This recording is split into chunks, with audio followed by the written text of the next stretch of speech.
সকাল সকাল সবকিছু গুছিয়ে নিচ্ছি, কারণ আজকে হচ্ছে বাবার বাড়িতে যাব। দীর্ঘ 10 মাস পরে আমি বাবার বাড়িতে যাচ্ছি। সেই লাস্ট গিয়েছিলাম ফেব্রুয়ারি মাসে, আর এই ডিসেম্বরে হচ্ছে আবার যাচ্ছি। সাদিদ এখন পর্যন্ত তার নানা বাড়িতে যায়নি, এই প্রথমবার সে তার নানা বাড়িতে যাবে। তো আসলে ও তো ছোট, নানা বাড়ি দাদা বাড়ি এইসব বুঝে না। আর আমার কাছে আসলে এমন কোনো বিষয় না যে বাবার বাড়িতে গেলে সেটা আমার জন্য স্পেশাল, শ্বশুর বাড়িতে থাকলে সেটা আমার জন্য অন্যরকম। আমার কাছে বাবার বাড়ি শ্বশুর বাড়ি দুইটাই একরকম। তবে বাবার বাড়ির থেকে আমার কাছে শ্বশুর বাড়িতেই বেশি ভালো লাগে, কারণ আমার বাবার বাড়িতে সারাদিন কেউই থাকে না, সবাই সবার মতো অনেক ব্যস্ত, যার কারণে বাবার বাড়িতে আমার খুব একটা যাওয়ার আগ্রহও থাকে না। অনেক আপুরাই আমাকে জিজ্ঞেস করেছিলেন যে আমি এখন পর্যন্ত বাবার বাড়িতে যাইনি কেন, বা আমার বাবা মাও এখন পর্যন্ত আমার বাড়িতে আসেনি কেন। আসলে অনেক বিষয় থাকে যেগুলো পাবলিক প্লেসে বলা যায় না, বা আমি বলতেও চাই না। বাবার বাড়িতে না যাওয়ার সেরকম কোনো রিজন ছিল না, শুধুমাত্র বাবু অনেক বেশি ছোট ছিল। আপনাদের ভাইয়া বলেছিল যে ওর 6 মাস না হওয়া পর্যন্ত আমি যেন কোথাও ওকে নিয়ে না যাই, মানে লং জার্নিটা যেন ওকে নিয়ে না করি। বাচ্চাদের যদি জায়গা চেঞ্জ করা হয়, দেখা যায় খুব দ্রুতই ঠান্ডা লেগে যায় বা অনেক রকম সমস্যা হয়। তো এই কারণে আপনাদের ভাইয়া বলেছিল যে ও একটু বড় হলে তখন ঢাকায় যেতে, তার আগে যেন আমি ঢাকাতে না যাই। আর আমার বাবার বাড়ি থেকেও সেরকম কেউ আসেনি বলতে, আমার ভাই অনেকবার এসেছে, তবে আমার বাবা মা বাবু হওয়ার পর একবারও আসেনি, কারণ তারা একটু ব্যস্ত ছিল। ব্যস্ত বলতে একটু সমস্যার মধ্যে ছিল বিধায় তারা আসতে পারেনি। তো আজকে 10 মাস পর ঢাকায় যাচ্ছি, সেটাও একটা কাজে যাচ্ছি। আমার খুবই গুরুত্বপূর্ণ একটা কাজ আছে, এই কারণে বাবা মাকে আসতে বলেছি, আর তারা এসে আমাদেরকে নিয়ে যাবে। কাপড় গোছানোর সময় আপনাদের সঙ্গে একটা মোজা ভাঁজ করার টিপস শেয়ার করি। অনেক সময় দেখবেন মোজাগুলো আমরা এলোমেলো করে রাখলে একটা খুঁজে পাই, আরেকটা খুঁজে পাই না। এই সমস্যায় ভুগেনি এরকম লোক মনে হয় খুঁজেই পাওয়া যাবে না। তো তাদের জন্য মোজা ভাঁজ করার একটা সহজ সমাধান দেখাচ্ছি। একটা মোজাকে এভাবে ভাঁজ করে আরেকটা মোজার ভেতর আমি কিভাবে ঢুকিয়ে নিয়েছি সেটা আপনারা ভিডিওতে দেখেই নিশ্চয়ই বুঝতে পারছেন। এইভাবে করে যদি আপনারা মোজাগুলো রাখেন, দেখবেন একটা মোজাও হারাবে না। আর খুঁজে পেতে যেমন সুবিধা, তেমনি দেখতেও কিন্তু অনেক বেশি অর্গানাইজ লাগবে। তো কোথাও যাওয়ার সময়ও চাইলে আপনারা এভাবে মোজাগুলোকে ভাঁজ করে নিতে পারেন। এছাড়া ঘরেও কিন্তু এরকম ভাঁজ করে একটা বাস্কেটে রাখতে পারেন। ছোট বড় সবার মোজাই কিন্তু এরকম করে রাখা যায়, আর এটা অনেক বেশি কার্যকরী। তো টিপসটা কার কার ভালো লাগলো কমেন্টে জানাবেন। তো সকাল সকালে আমি সব কিছু গুছিয়ে নিয়েছি, আর গোছানোর সময় যেটা লক্ষ্য করলাম যে সাদিদের জিনিসপত্র দিয়ে ব্যাগ একদমই ভরে যাচ্ছে। আমার জিনিস রাখার মতো কোনো জায়গায় পাচ্ছি না। তো কি আর করার, ছোট বাচ্চা যেহেতু, ওর তো অনেক জিনিসপত্র নিয়ে যেতে হবে। এছাড়া শীতের মধ্যে যাচ্ছি, এক্সট্রা কাপড়ও তো নিতে হচ্ছে। আমি মোটামুটি 7 দিন থাকার প্ল্যান নিয়ে যাচ্ছি। তো কাজটা যদি 7 দিনের আগে হয়ে যায় তাহলে আগেই চলে আসব।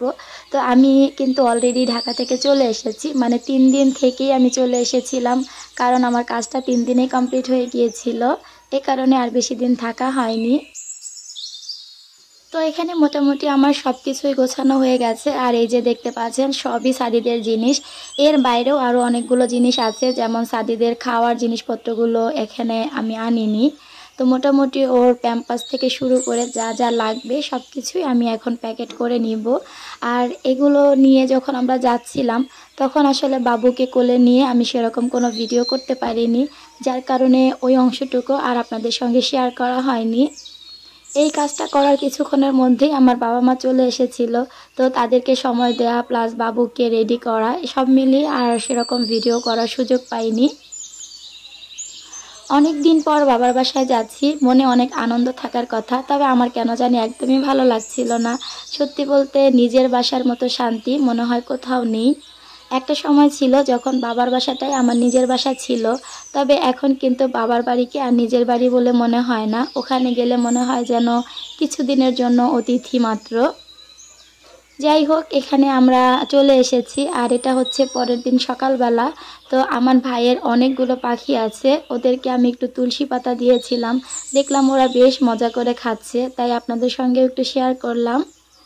এই যে পাখিগুলো দেখতে পাচ্ছেন, এই পাখি দুইটা কিন্তু আমি গাজীপুর নিয়ে যাব। আমার ভাই হচ্ছে এই পাখি দুইটা আমার ননদিনীকে গিফট করেছে। আমার ননদিনী কিন্তু পাখি অনেক পছন্দ করে, ওর পাখি পালার অনেক শখ। আগে আপনারা আমার ভিডিওর সঙ্গে যারা ছিলেন একদম শুরুর দিকে তারা হয়তো দেখেছেন যে আমার ননদিনীরও কিন্তু অনেক কিউট কিউট পাখি ছিল। তো যাই হোক, ওই পাখিগুলো ও সেল করে দিয়েছে, আর কয়েকটা মনে হয় মারা গেছে। তো গতবার আমি দেখে গিয়েছিলাম আমার ভাইয়ের কাছে 2 জোড়া পাখি ছিল, আর এবার এসে দেখলাম মাশাল্লাহ অনেকগুলো পাখি, সবগুলো পাখি বাচ্চা দিয়েছে। তো এখন ওর মোটামুটি অনেকগুলো পাখি হয়ে গেছে। এখানে পাখি দেখার পর মানে আমরা যেদিন এসেছিলাম তার পরের দিন হচ্ছে আমি আমার বেস্ট ফ্রেন্ডকে নিয়ে একটু বেরিয়েছিলাম। ওর সঙ্গে অনেক দিন পরে দেখা, প্রায় 1 বছর মনে হয় হয়ে গেছে ওর সঙ্গে আমার দেখা হয় না। তো এতদিন পরে এসে ওর সঙ্গে আজকে একটু বের হয়েছি। তো মূলত আমরা এখানে একটা রেস্টুরেন্টে এসেছিলাম একটু খাওয়া দাওয়া করার জন্য। ঘোরা বলতে সেরকম তো আর ঘোরার মতো জায়গাতে যেতে পারবো না, ছোট বাচ্চা নিয়ে আসলে অত ঘোরাঘুরি করতে ভালোও লাগে না। এই কারণে আমরা সুন্দর একটা রেস্টুরেন্টে চলে এসেছিলাম যেন আমরা অনেকটা সময় বসে গল্প করতে পারি, সেই সঙ্গে কিছু খাওয়া দাওয়াও করতে পারি। তো আমরা কিন্তু সকাল থেকে অনেক অনেক গল্প করেছি, অনেক সময় কাটিয়েছি একসঙ্গে।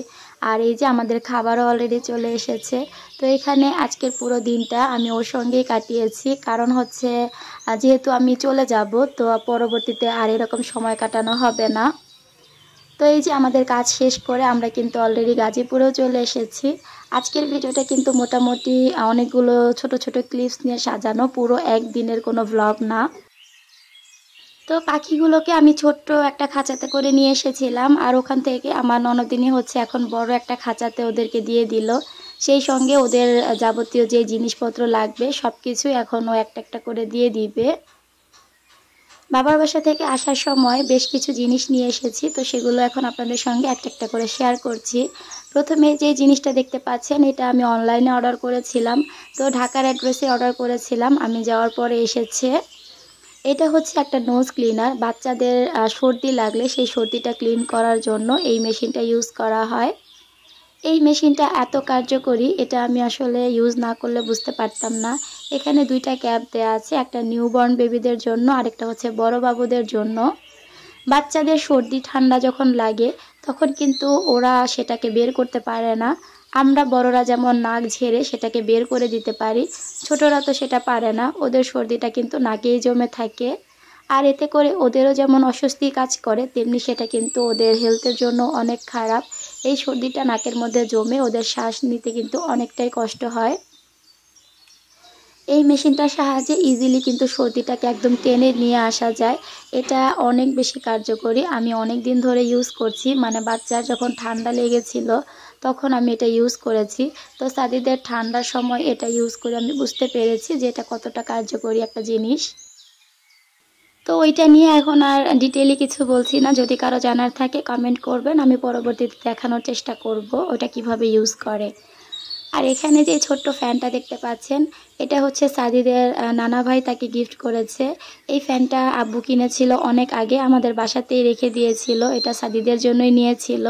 তো সেই ফ্যানটা আমি আসার সময় দিয়ে দিয়েছে। এটা গরমের সময় অনেকটাই হেল্প করবে, এটা দিয়ে মোটামুটি 1 ঘন্টার মতো বাতাস হয়। তো যার কারণে জিনিসটা বেশ কাজের মনে হয়েছে, আর এটা চার্জেবল, চার্জ দিয়ে এটাকে ইউজ করা যায়। এছাড়া আমি আসার সময় সাদিদের জন্য একটা কমোড নিয়ে এসেছিলাম। এখন যেহেতু সাদিদের 8 মাস হয়ে গেছে, ওকে তো কমোড ইউজ করাতে হবে। তো একটা লাল কালারের কমোড এনেছি, তবে সেটা আমি ভিডিও করেছিলাম, ভিডিওটা এডিট করার সময় দেখলাম যে ভিডিওটা হয়তোবা হয়নি। এছাড়া এই যে ব্যাংকটা দেখতে পাচ্ছেন এটা আমি এনেছিলাম, কারণ সাদিদের জন্য আমি নিজে হাতে একটা ব্যাংক তৈরি করেছিলাম। সেই ব্যাংকটার মাথাটা একটু ভেঙে গেছে বলতে একটু নষ্ট হয়ে গেছে।